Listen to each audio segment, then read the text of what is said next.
All right, y'all. I apologize for the last time. I'm back on here to tell you some more of the story. The last time I was telling you the story, my phone, I was filming it on my phone, and my phone ran out of data. It didn't run out of data. It ran out of storage.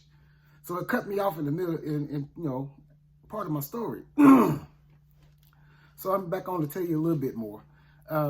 I ain't got much time. My food's almost ready. But anyway, if you remember where I left off, my brothers had took the sheep and they went down to Shechem to graze the sheep, to feed the sheep. And I was saying feed the sheaves. It wasn't sheaves, it was sheep that they was feeding. But anyway, my dad, they've been gone a little while.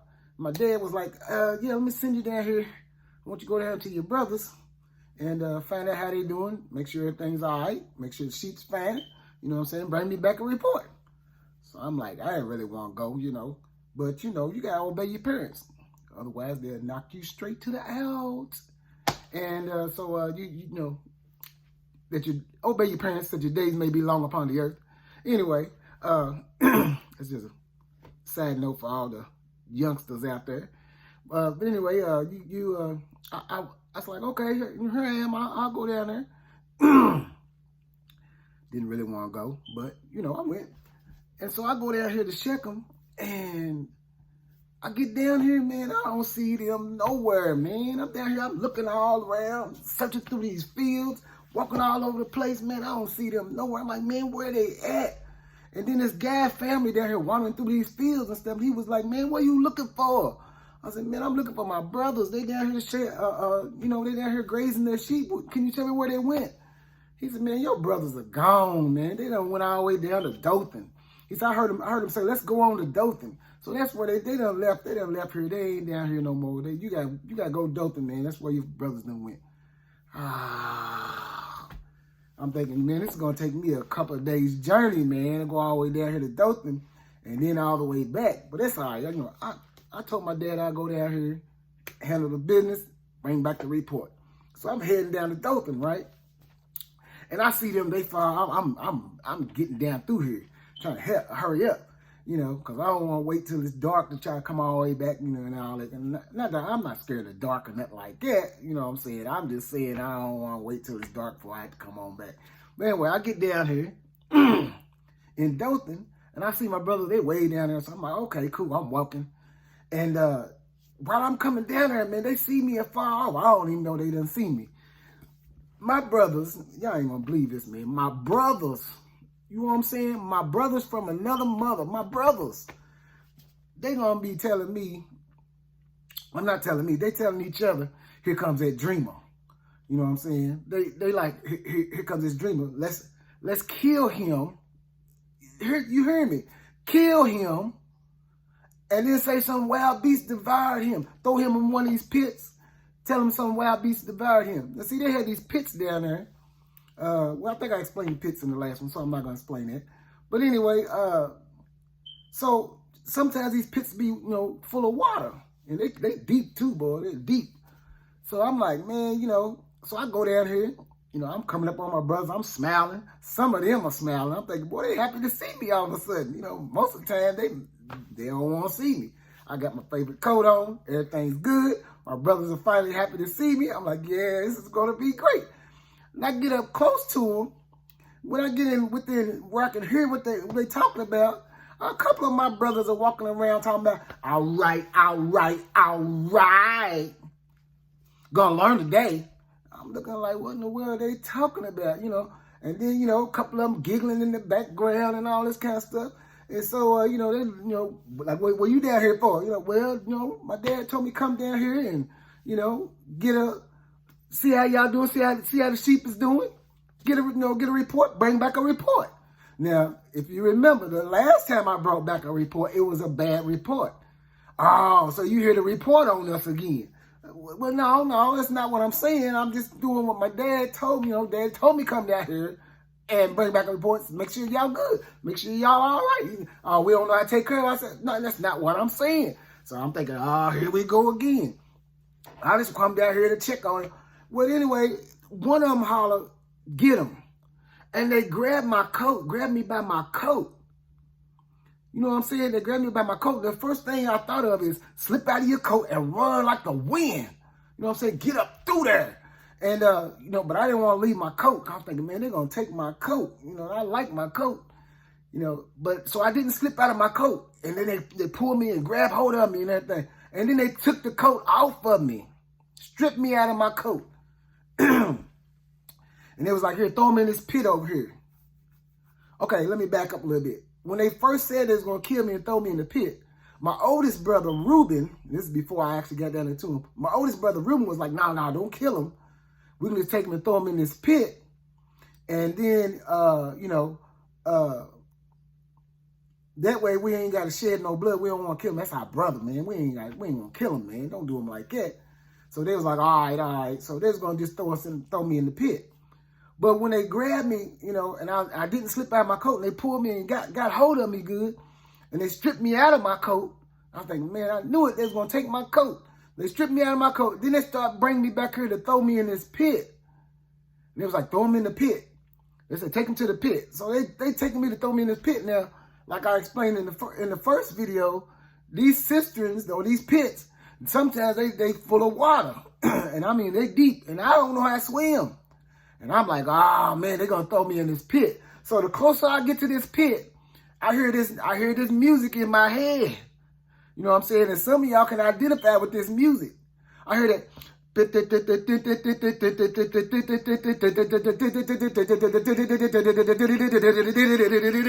And they throw me in. And I hear that. I go down in this pit. And I found out, thank you, God, ain't no water in this pit. Ain't no water in this pit. I did hit the ground, though, knocked the wind out of me, though. I said, oh, God, thank you, Lord.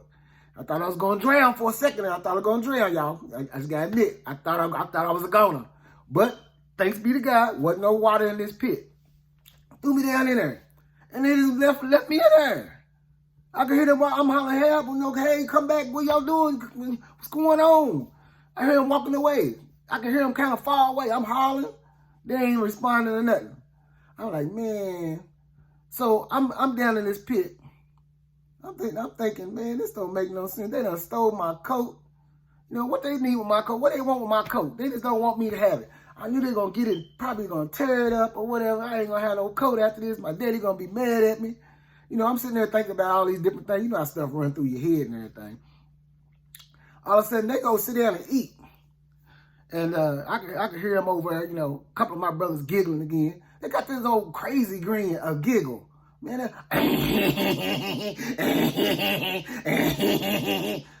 laughing like that. What kind of laugh is that? I'm looking like, what the devil they laughing about? But, you know, you can hear them over there laughing and they eating and what have you, you know. And so then here comes some Ishmaelites was coming down, you know, Midianite people, merchant men. They come down with their camels and stuff. And they got on some, you know, fine spicery, you know, some myrrh and some, you know, incense and stuff like that. So, you know, did they plan on taking down to Egypt to sell? So my brothers was like, you know, Judah, he was like, let's not, you know, shed no blood. Let's get our brother and sell him to these merchant men. You know, I didn't hear what he said. I thought he said they're gonna sell my coat. So I'm like, man, they get rid of my coat, man. So they go over, and next thing I know, I see a rope come down. I'm like, man. So I grab hold of the rope. They pull me out. I'm like, thank you, bro. Man, y'all, I don't know why y'all threw me in there, man. Y'all need to quit playing around all the time, you know. And I look over there, man. They over there talking to these Midianites. They talking to these Ishmaelites. Talking all fast like they're at an auction or something. Sold.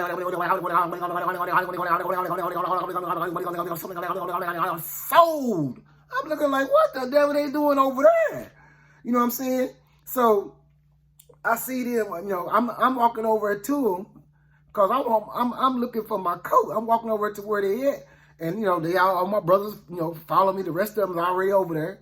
So they bringing me over at where he's at, basically. And I'm thinking I'm coming over here to get my coat. And I hear them holler, sold. I'm thinking, you done sold my coat. So I kind of run over a little bit to them. And I get there. They said, now let's go get the coat. And they walk back past me. So I turn around like, wait, where my coat at? So I'm going to run to grab the coat, and these Israelites grab me and start tying me up. I'm like, no, wait, no, I got to get my coat. What y'all doing? So I'm thinking they done pulled a prank on me again. Got some of their friends or somebody to come down here and, get me, tie me up, put me somewhere or something. I'm like, man, what the heck is going on? Next thing I know, I'm out. I don't know if they done used some chloroform on me. I don't know what happened. All I know is I'm out. And I'll tell you what they was doing while I'm out. Okay, so then they go get my coat. They kill a kid, a baby goat, dip my coat in the blood, and then they ready to go tell daddy that, I was devoured by an evil beast. So they take my coat to my dad, and they said, look, we found this coat.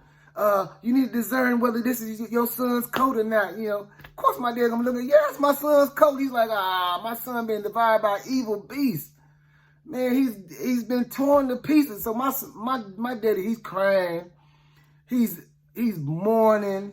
He done put sackcloth and ashes on. He's doing his seriously mourning. And he's mourning for days. He's mourning for days. You know what I'm saying? For days. And all his sons, his sons and his daughters. See, a lot of people didn't know he had daughters. But he had a lot of daughters too. His sons and his daughters, even his sons' wives and stuff, they all come over trying to comfort him and everything. He's like, no, I ain't getting comforted. My son is gone. And y'all know how it is. Some of y'all understand when y'all kid is like your life, man. Y'all do everything for y'all kids. And I was his favorite too. Man, he was tore up from the floor up. So, my son is gone. No, I'm going to mourn the rest of my life. I'm going to mourn till my gray hairs take me down to the grave and I see my son again. You know what I'm saying? So, they was all sad about it and everything. Anyway, I wake up. I'm tied up. I don't know if I'm in the back of I don't know if I'm in the trunk of a chariot or if I'm tied up on the back of the camel or something. All right, my food's ready. Tied up on the back of a camel or what have you. I don't know what's going on. All I know is I wake up, I'm tied down, and I'm thinking, man, if I am on the back of a camel, I'm laid back like a dead fly. You hear me? You know what I'm saying? I'm laid back with my mind on the money and my money on my man. You know what I'm saying? And actually my man was on my money. Because I was thinking, man, they sold my coat. They sold my coat for 20 pieces of silver. That's my money. They done took my money. Somehow I'm over here tied up on a camel. I found out later I didn't get knocked out on it like it. I just been traveling so long I done fell asleep and forgot that they done tied me up on this camel. I'm on the back of a camel, laid back, with my mind on my money and my money on my mind. Anyway, so after some days of journey, okay, I'm coming. After some days of journey, they take me down to Egypt, and they sell me to a guy named Potiphar. He's a captain. He's an officer in the military, captain of the guard. They sell me to him like a slave. Now I've seen 12 years a slave. Man, that ain't funny, man. I done got sold like a slave. Y'all hear me? My brothers that sold me to these guys who took me down here and sold me like a slave. Boy, this stove don't give up, does it? Make sure you come get your food. Sold me like a slave, y'all. Man, I'm heated.